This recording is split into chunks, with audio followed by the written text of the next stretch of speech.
Hi friends, அனைவருக்கும் வணக்கம். நாம் இன்னைக்கு ரொம்ப யூஸ்ஃபுல்லான டிப்ஸ் வீடியோ தாங்க பார்க்க போகிறோம். அன்றாட வாழ்க்கையில் நம்ம யூஸ் பண்ணுற தேங்காயை எப்படி செலக்ட் பண்ணுறதுன்னு நிறைய பேருக்கு குழப்பமாக இருக்குங்க. ஸோ இந்த வீடியோவை கடைசி வரைக்கும் பாருங்கள். அதுவும் இல்லாமல் தேங்காயை உடைத்த தேங்காயை எப்படி நம்ம பாதுகாக்கலாம், தேங்காய் பால் கரண்ட் இல்லாமலும் எப்படி எடுக்கலாம் அப்படின்றதுக்கான டிப்ஸ் அண்ட் ட்ரிக்ஸ் நிறைய சொல்லியிருக்கீங்க. வீடியோவை கடைசி வரைக்கும் ஸ்கிப் பண்ணாமல் பாருங்கள். ரொம்ப யூஸ்ஃபுல்லாக இருக்குங்க. வீடியோக்குள்ளே போகிறதுக்கு முன்னாடி நம்ம சேனலை சப்ஸ்கிரைப் பண்ணாத நண்பர்கள் ப்ளீஸ் சப்ஸ்கிரைப் பண்ணுங்கள், சப்போர்ட் பண்ணுங்கள். வாங்க வீடியோக்குள்ளே போகலாம். Tip number 1. இப்போ ஃபஸ்ட்டு நம்ம தேங்காயை எப்படி செலக்ட் பண்ணணும்னா, நான் வச்சுருக்கேன் பாருங்கள். 2 தேங்காயில் இந்த ஒயிட் கலர் தேங்காய் இளநீர் தேங்காய்ங்க. இந்த டார்க் கலராக இருக்கிற தேங்காய் நல்ல விளைந்த தேங்காய், முத்தின தேங்காய்ன்னு சொல்லுவாங்க. இந்த ஒயிட் கலர் தேங்காயை உடைச்சிங்கன்னா பாருங்கள், பருப்பு உள்ள இளநீர் பருப்பு மாதிரி தாங்க இருக்கும். ஸோ இதை செலக்ட் பண்ண வேண்டாம். இந்த ப்ரௌன் கலர் தேங்காயை உடைச்சிங்கன்னா நல்ல பருப்பு நல்ல விளைஞ்சிருக்குங்க. ஸோ இந்த தேங்காயை சமையலுக்கு பயன்படுத்தினீங்கன்னா டேஸ்ட்டாக இருக்கும். அதே மாதிரி நம்ம எடுக்கிற தேங்காய் பாலோட அளவும் அதிகமாக கிடைக்குங்க. தேங்காய் பாலும் டேஸ்ட்டாக இருக்குங்க. ஸோ இந்த டிப்ஸை பயன்படுத்துங்க. இப்போ நம்ம ப்ரௌன் கலர் தேங்காயை எடுத்து பார்க்கும்போது, கையில் எடுத்து பார்க்கும்போது நல்ல வெயிட்டாக இருக்கணுங்க. குளிக்கு பார்க்கும்போது உள்ள தண்ணி இருக்கிற சத்தம் கேட்கணுங்க. அப்புறம் நெக்ஸ்ட் பார்த்தீங்கன்னா, தேங்காயில் எந்த விரிசலும் இருக்கக்கூடாதுங்க. விரிசல் இருக்கிற தேங்காயை அவாய்ட் பண்ணிடுங்க. நெக்ஸ்ட்டு பாருங்கள், தேங்காயில் 3 கண்கள் இருக்குது பாருங்கள். அது நல்லா தெளிவாக பிளாக் கலராக இருக்குது பாருங்கள். இந்த மாதிரி தாங்க இருக்கணும். இந்த லெஃப்ட் சைடு இருக்கிற பாருங்கள் நல்லா இருக்குது பாருங்கள். இந்த ரைட் சைடு இருக்கிறதுல பாருங்கள் எந்த அளவுக்கு க்ரீன் கலர் டாட்டாக இருக்குது பாருங்கள். இந்த மாதிரி இருக்கிற தேங்காயை அவாய்ட் பண்ணிடுங்க. ஏன்னா அதில் உள்ளே இருக்கிற பருப்பு கெட்டு போயிருந்தால் தாங்க அந்த மாதிரி இருக்கும். ஸோ அதை அவாய்ட் பண்ணிவிடுங்க. இப்போ டிப் நம்பர் 2. இப்போ செலக்ட் பண்ணி வாங்கிட்டு வந்த தேங்காயை நம்ம வீட்டில் நம்ம எப்படி வைக்கணும்னா, இப்போ இந்த மாதிரி படுக்க வசமாக வைக்கக்கூடாதுங்க. இந்த மாதிரி நிறுத்தி தான் வைக்கணும். இப்படி வச்சாதான் ஒரு 15 நாளைக்கு மேலே ஆனாலும் கெட்டு போகாமல் இருக்குங்க. அதே மாதிரி அந்த குடும்பி பகுதியை ரிமூவ் பண்ணக்கூடாது. ஹேரோட இந்த மாதிரி செங்குத்தாக நிறுத்தி தாங்க வைக்கணும். தேங்காய் கடைகளில் தான் இந்த மாதிரி தான் வச்சுருப்பாங்க. 1 மந்த் ஆனாலும் கெடாதுங்க. ஸோ இந்த டிப்ஸை ஃபாலோ பண்ணுங்கள். இப்போ தேங்காய் உடைக்கும் போது இந்த டிப்ஸை ஃபாலோ பண்ணுங்கள். ஈஸியாக உடைச்சிடலாங்க. இப்போ தேங்காயோட ஹேர் பார்ட்டில் ரிமூவ் பண்ணிவிட்டு அந்த 3 கண்கள் இருக்கும் பார்த்தீங்களா, அதில் ஏதாவது ஒரு கண்ணை மட்டும் வீடியோவில் காமிக்கிற மாதிரி விரலை வச்சு நல்லா அழுத்தி பிடிச்சிக்கோங்க. அழுத்தி பிடிச்சிட்டு தேங்காயில் 3 வெயின்கள் போகுங்க. அதில் டார்க் அழுத்தமாக 3 வெயின் போகும். அதில் ஏதாவது ஒரு வெயினில் நீங்கள் எந்த டூலில் யூஸ் பண்ணுறீங்களோ அதை நல்லா ஃபோர்ஸாக ஒரே ஒரு பீட் பண்ணுங்கள், அடிங்க. ஈஸியாக பிரேக் ஆகிருங்க. பாருங்கள், ஈஸியாக பிரேக் ஆகிடுச்சு. இப்போ இந்த தண்ணியை நம்ம வேஸ்ட் பண்ண வேணாங்க. இதை வடிகட்டி நம்ம சட்னிக்கு யூஸ் பண்ணிக்கலாம். அப்படி இல்லைனா குடிச்சிக்கலாங்க. ரொம்ப சில்லுன்னு இருக்கும். உடம்புக்கும் ரொம்ப நல்லதுங்க. ஸோ இந்த டிப்ஸை ஃபாலோ பண்ணுங்கள். ஈஸியாக உடைச்சிடலாம். நெக்ஸ்ட்டு போயிடலாம். பாருங்கள், இப்போ உடைத்த தேங்காயை நம்ம இந்த 3 கண்கள் இருக்குது பார்த்தீங்களா, அந்த போர்ஷனை தான் ஃபஸ்ட்டு பயன்படுத்தணுங்க சமையலுக்கு. ஏன்னா இன்கேஸ் நம்ம வாங்குகிற தேங்காயில் அந்த கண்களில் ஏதாவது டேமேஜ் இருந்துச்சுன்னா அது மூலியமாக ஃபங்கஸ் ஈஸியாக ஃபார்ம் ஆயிருங்க. அதனால தான் அந்த கண் போர்ஷனை ஃபஸ்ட்டு பயன்படுத்த சொல்கிறாங்க. அப்புறம் உங்களுக்கு பயன்படுத்துறதுக்கு லேட் ஆகிடுச்சுன்னா நீங்கள் என்ன பண்ணுறீங்கன்னா, இந்த மாதிரி வாஸ்லைன் உங்கள் வீட்டில் இருக்கும், எல்லார் வீட்லேயும் வாஸ்லைன் இருக்கும். அதை அந்த கண் போர்ஷனில் அப்ளை பண்ணி விட்டுருங்க. ஃபங்கஸ் இருந்தால் கூட உள்ளே போகாமல் அது ப்ரொடெக்ட் பண்ணிக்கோங்க. ஸோ இந்த டிப் உங்களுக்கு ரொம்ப யூஸ்ஃபுல்லாக இருக்கும். ஆனால் மேக்ஸிமம் கண் போர்ஷனை சீக்கிரம் பயன்படுத்திடுங்க உடைச்சதுக்கப்புறம்.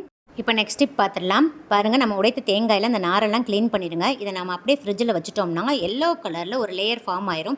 அந்த மாதிரி ஃபார்ம் ஆனாவே நமக்கு யூஸ் பண்ணவும் பிடிக்காது, டேஸ்ட்டும் நல்லா இருக்காதுங்க. ஸோ அந்த மாதிரி ஃபார்ம் ஆகாமல் கெடாமல் இருக்கணும்னா ஃபஸ்ட்டு அந்த ஈரப்பதம் இருக்கக்கூடாதுங்க. அதனால் டிஷ்யூ பேப்பர் அல்லது ஒயிட் கலர் காட்டன் துணியை வச்சு நல்லா தொடச்சிடுங்க. தொடச்சிட்டு இதில் கோகோனட் ஆயில், அதாவது தேங்காய் எண்ணெய் எல்லார் வீட்டிலும் இருக்கும்ல, அதை அப்ளை பண்ணி விட்டுருங்க.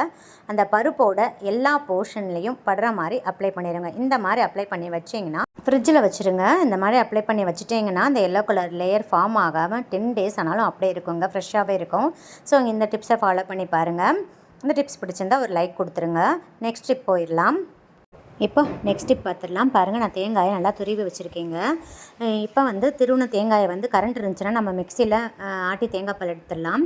இன்கேஸ் நம்ம துருவி வச்சுருப்போம், கரண்ட் போயிருக்குங்க. ஸோ கரண்ட் வர்ற வரைக்கும் நம்ம வெயிட் பண்ணணும்னு அவசியம் இல்லைங்க. ஈஸியாக கரண்ட்டே இல்லாமல் மிக்சி கிரைண்டர் இல்லாமலே நம்ம தேங்காய் பால் ஈஸியாக எடுத்துடலாங்க. இப்போ பாருங்கள், நான் தேங்காய் துருவி வச்சுருக்கேன். இப்போ நம்ம ஒரு கிளாஸ் ஹாட் வாட்டர் ஊற்றிடணுங்க. சுடு தண்ணி ஊற்றிடணும். நீங்கள் எடுக்கிற சுடு தண்ணி ரொம்ப கொதிக்கக்கூடாதுங்க. ரொம்ப கொதிக்கிற தண்ணியை நம்ம ஊற்றினோம்னா அந்த தேங்காயிலிருந்து ஒரு மாதிரி ஸ்மெல் வர ஆரம்பிச்சிருங்க. அந்த தேங்காய் பாலோட டேஸ்ட்டும் மாறிடும். ஸோ அப்படி பண்ணாதீங்க. கை பொறுக்கிற சூட்டில் இருக்கிற தண்ணியை ஊற்றணுங்க. நான் ஒரு கிளாஸ் கை பொறுக்கிற சூட்டில் இருக்கிற தண்ணியை நான் அதில் ஊற்றிட்டேங்க. ஊற்றிட்டு இந்த பாருங்கள், கரண்டியை வச்சு கரண்டியோ அல்லது ஸ்பூனை வச்சு நல்லா இந்த மாதிரி அழுத்தம் கொடுத்து விட்ருங்க. இந்த மாதிரி அழுத்தம் கொடுத்துட்டிங்கன்னா ஒரு 2-3 செகண்ட் கொடுத்தா போதுங்க. ரொம்ப அதிக நேரம் அழுத்தம் கொடுக்க தேவையில்ல. ஏன் அப்படி அழுத்தம் கொடுக்குறோம்னா, அந்த தேங்காய் பால் வந்து சீக்கிரம் அந்த தண்ணியில் இறங்கிருங்க. அதனால தான் இப்போ அழுத்தம் கொடுத்துட்டு ஒரு மூடி போட்டு க்ளோஸ் பண்ணிவிட்டு ஒரு 15 மினிட்ஸ் அப்படியே விட்டுருங்க. 15 நிமிஷம் அப்படியே இருக்கட்டுங்க. இப்போ பாருங்கள், 15 நிமிஷம் ஆயிடுச்சு. எகெயின் அந்த ஸ்பூனை வச்சு லைட்டாக அந்த மாதிரி அழுத்தம் கொடுத்து விட்டுருங்க. அப்படி இல்லைன்னா கை வச்சு நல்லா மிக்ஸ் பண்ணி விட்டுருங்க. இன்னும் பெஸ்ட்டு பார்த்தீங்கன்னா, கை வச்சு நல்லா மிக்ஸ் பண்ணிட்டிங்கன்னா நல்லா அந்த தேங்காயில் இருக்கிற பால்லாம் தண்ணியில் இறங்கிருங்க. ஒரு 2-3 செகண்ட் மிக்ஸ் பண்ணாவே போதுங்க. இப்போ பாருங்கள், நம்ம வடிகட்டிடலாம். இப்போ ஸ்ட்ரெயினர் எடுத்துக்கோங்க. இதுக்கு மேலே ஒயிட் கலர் காட்டன் துணியை போட்டுக்கோங்க. நீங்கள் டைரெக்டாக அந்த ஒயிட் கலர் துணியில் கூட பிழிஞ்சுக்கலாங்க. கீழே ஸ்ட்ரெயினர் வைக்கணும்னு அவசியம் இல்லை. ஆனால் ஸ்ட்ரெயினரை விட நீங்கள் வந்து இந்த மாதிரி ஒயிட் கலர் காட்டன் துணியில் பிழிஞ்சிங்கன்னா ரொம்ப பெஸ்ட்டாக இருக்குங்க. இப்போ பாருங்கள், இதில் தேங்காய் பாலை இதில் சேர்த்துருங்க. சேர்த்துட்டு வீடியோவில் காமிக்கிற மாதிரி உங்களால் எந்த அளவுக்கு நல்லா அழுத்தம் குடிச்சு புளிய முடியுமோ அந்த அளவுக்கு நல்லா அழுத்து புளிஞ்சிருங்க. அப்போ தான் தேங்காய் பால் நல்லா திக்காக கிடைக்குங்க. ஸோ அதனால் இந்த மாதிரி காட்டன் துணியை யூஸ் பண்ணிக்கோங்க. அதான் ரொம்ப பெஸ்ட்டாக இருக்கும். இப்போ பாருங்கள், இந்த துணியில் இருக்க பாருங்கள், இந்த தேங்காயை வேஸ்ட் பண்ணிடாதீங்க. இப்போ மறுபடியும் நீங்கள் அதே மாதிரி சுடு தண்ணி ஊற்றி செகண்ட் பால் கூட எடுத்துக்கலாங்க. அது கொஞ்சம் லைட்டாக தான் இருக்கும். அப்படி இல்லைன்னா நீங்கள் இதை அப்படியே ஃப்ரிட்ஜில் ஸ்டோர் பண்ணிவிட்டு ஏதாவது பொரியலுக்கு சேர்த்துக்கலாம். அப்படி இல்லைன்னா சட்னி அரைக்கும் போது கூட யூஸ் பண்ணிக்கலாங்க. இதை வேஸ்ட் பண்ணிடாதீங்க, உங்கள் விருப்பம்தான். இப்போ பாருங்கள், சூப்பரான தேங்காய் பால் கரண்ட்டே இல்லாமல் மிக்ஸி கிரைண்டர் இல்லாமல் சூப்பராக எடுத்துருச்சுங்க. டேஸ்ட்டும் செம்மையாக இருக்கும். இதை வந்து நான் இன்றைக்கி இடியாப்பத்துக்கு தாங்க எடுத்திருக்கேன். அதனால் தண்ணியாக தான் எடுத்திருக்கேன். நீங்கள் குழம்புக்கு எடுக்கிறீங்கன்னா அதுக்கு தகுந்த மாதிரி நீங்கள் தண்ணியோட அளவை யூஸ் பண்ணிக்கலாங்க. இப்போ நீங்கள் இடியாப்பம் ஆப்பம் செய்கிறதா இருந்தால் இதில் வந்து நாட்டு சர்க்கரை சேர்த்து பாருங்கள். ரொம்ப ரொம்ப டேஸ்ட்டாக இருக்கும். ஒயிட் சுகர் அவாய்ட் பண்ணிவிட்டு நாட்டு சர்க்கரை சேர்த்து நீங்கள் இடியாப்பமோ ஆப்பமோ சாப்பிட்டிங்கன்னா இன்னும் டேஸ்ட் அதிகமாக இருக்குங்க. ஸோ ட்ரை பண்ணி பாருங்கள். இப்போ பாருங்கள், நெக்ஸ்ட் போயிடலாம். சம்டைம்ஸ் நமக்கு வந்து தேங்காய் வந்து ரொம்ப கம்மியாக தேவைப்படுங்க. அந்த டைமில் நம்ம துருவி எடுத்து துருவிட்டுருக்க முடியாதுங்க. அதே மாதிரி மிக்சிலையும் அந்த 2 தேங்காய் குசரம் மிக்சி எடுத்து நம்ம அரைச்சிட்ருக்க முடியாது. அதுக்கும் ஒரு டிப் இருக்குங்க. இந்த மாதிரி கேரட் துருவுறது இருக்குது பார்த்தீங்களா, அதை எடுத்துக்கோங்க. சின்ன கண் இருக்குது பார்த்தீங்களா, அதில் துருவிக்கோங்க. அதில் வந்து நம்ம தேங்காயை பாருங்கள் ஈஸியாக பூ போல் துருவிடலாங்க. ஒரு 2 நிமிஷத்தில் ரெடி ஆயிரும். ஸோ நமக்கு கம்மியான அளவு தேங்காய் தேவைப்படும் போது இந்த மாதிரி கேரட் துருவுறதை நம்ம யூஸ் பண்ணிக்கலாங்க. பாருங்கள் ஃப்ரெண்ட்ஸ், எவ்வளோ பூ போல் சூப்பராக துருவிடுச்சுன்னு.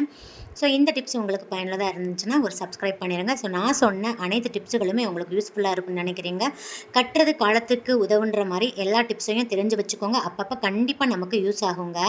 இந்த வீடியோ பிடிச்சிருந்தா லைக், ஷேர், கமெண்ட் பண்ணுங்கள். மறக்காமல் சப்ஸ்கிரைப் பண்ணுங்கள். பக்கத்தில் இருக்கிற பெல் ஐக்கானையும் கிளிக் பண்ண மறந்துடாதீங்க. நன்றி, வணக்கம்.